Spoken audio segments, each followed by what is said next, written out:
Salut tout le monde et bienvenue dans la théorie d'Ernesto. Ça fait un bon moment que je suis célibataire et pendant qu'on est célibataire, on a le temps de faire beaucoup d'expériences et puis d'observer un peu ce qui se passe entre célibataires et entre couples. Que à la fin, en fait, j'ai après commencé à faire la théorie d'Ernesto. Et la big théorie d'Ernesto, c'est en fait comment se choper des meufs du même cercle d'amis sans se faire une mauvaise réputation. Oui, c'est possible, ça marche pas toujours. C'est un peu comme jouer au poker. Il faut juste savoir quand se retirer. Ouais, ce que je veux dire. Dans cette théorie, il s'agit de dire la bonne chose au bon moment. Les hommes et les femmes sont différents, tu vois. Et nous, les hommes, plus vite on arrive à choper une meuf, moins intéressante elle devient. Parce qu'on se dit, ici, c'est aussi facile pour nous.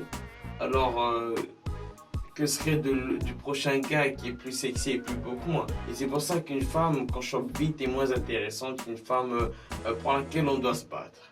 Tu vois ce que je veux dire? Beaucoup de femmes espèrent qu'en couchant avec un homme, qu'après le gars il tombe amoureux, tu vois.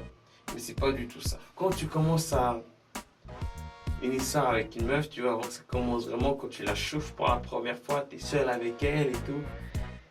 Et que vous êtes à deux doigts de... Il faut faire un truc qu'un gars n'a pas l'habitude de faire. Tu te retires. Tu te retires seulement provisoirement.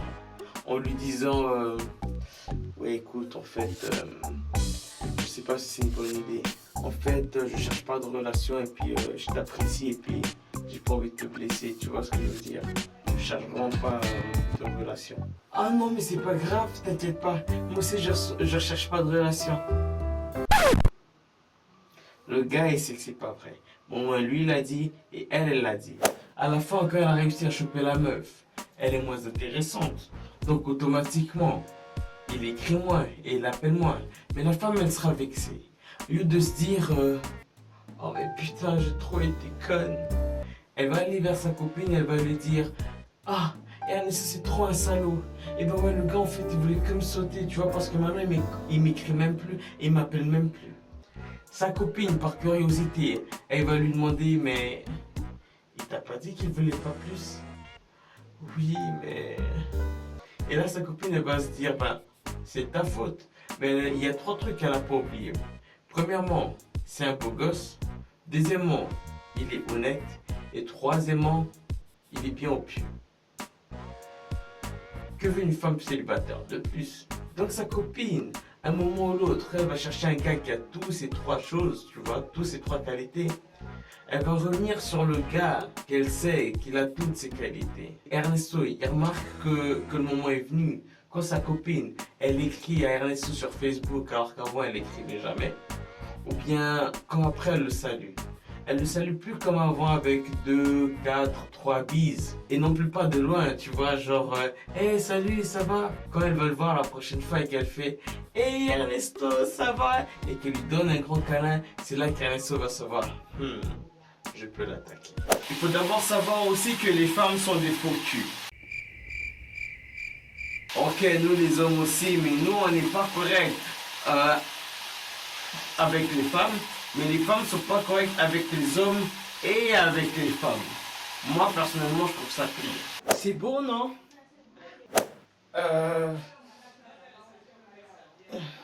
En plus, imagine-toi avec mon sac orange, Michael Kors. Oui, c'est super. Ah non, je vais cartonner, quoi. On est d'accord. On va un peu exagérer, on va prendre 4 copines, tu vois? Et disons que la première t'as déjà eu et les 3 autres tu veux les choper. Tu peux être sûr que même si tu fais la même chose avec les 3 autres, aucune d'elles va parler de toi parce que les 3 autres savent que ce qu'elles ont fait est pas correct, tu vois, par rapport à leur première copine. Donc aucune d'elles vont parler de toi. Même si elles ont une soirée pyjama entre filles, même si elles parlent de toi, les 3 autres, elles vont parler de toi en donnant un autre prénom, tu vois. Ou bien elles vont dire à leur copine ah non, vous connaissez pas, il n'est pas d'ici. Enfin bref. Il est possible que quand elles se font une soirée entre filles, qu'elles sortent en soirée et toi, comme par hasard, tu es au même endroit. Ce qui est important à ce moment-là, c'est de flirter avec aucune d'elles. Parce que quand une femme est intéressée à un gars, pendant toute la soirée, elle garde un œil sur lui. Donc, fais bien attention. Une d'elles va devenir le maillon faible. l'autre copine va réagir assez cool parce qu'elle va se dire ok, c'est pas grave parce que moi aussi j'ai une aventure avec lui. Et là, elle va remarquer, merde, on est 3 de 4. Est-ce que le quatrième a aussi eu un truc avec lui? Et c'est là qu'elles vont parler entre elles, tu vois. Et quand elles vont en parler entre elles, elles vont vouloir se venger. Et si on est assez intelligente, on se venge comment? Bon, je crois qu'une femme classique, elle se vengerait en faisant une conférence par téléphonie. Genre, elle appelle le gars et après il y a les autres copines au bout du fil aussi, tu vois. Et puis elle demande de s'expliquer. Ou soit, une elle fait rendez-vous avec le gars et comme par hasard, il y a les autres copines qui viennent de chaque coin différent, tu vois. À ce moment-là, on croit tous et toutes que le gars est dans la merde. Mais en fait, non. Quand le gars arrive dans une situation comme ça, il est important en fait de garder le calme. Et puis, d'écouter d'abord, tu vois, écoute d'abord. Comme ça après, quand lui il parle, il peut dire, hé, même si j'ai été fautive d'après vous, j'ai quand même eu assez de respect pour vous écouter. Alors écoutez-moi à votre tour. Et là, il va s'excuser. Il va s'excuser de les avoir blessés parce que c'était pas son intention. Après s'être excusé, il va un peu expliquer la situation en bref, en disant qu'en fait, il sait pas ce qu'il a fait de mal parce que dès le début, il a été honnête et il a dit ce qu'il voulait. Et dès le début, c'était clair, tu vois. Et vu qu'il est célibataire, il ne doit rien à personne. C'est pour ça qu'il ne comprend pas pourquoi elles sont fâchées. Et il a parlé de personne avec ça parce qu'il trouvait que c'était un truc contre lui et la personne, quoi. Tu vois ce que je veux dire?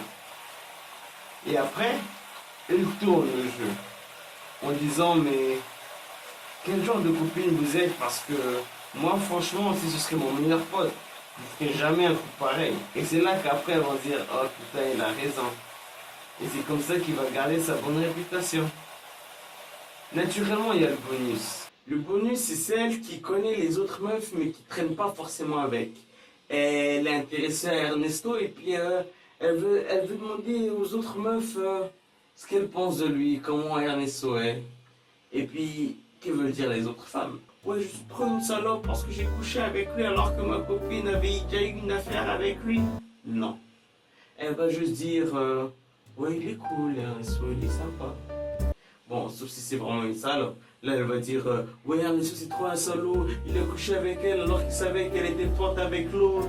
Mais si une femme est vraiment intéressée à un gars, elle va aller vers le gars, elle va demander, mais qu'est-ce qui s'est vraiment passé?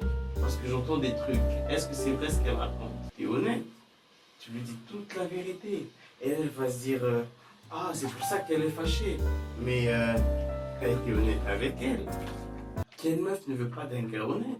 Par stupidité peut-être, elle va quand même vouloir avoir une aventure avec toi. Donc à la fin, tu as eu les 4 meufs, plus le bonus, et tu as toujours encore ta bonne réputation. C'est ça la théorie d'Ernesto.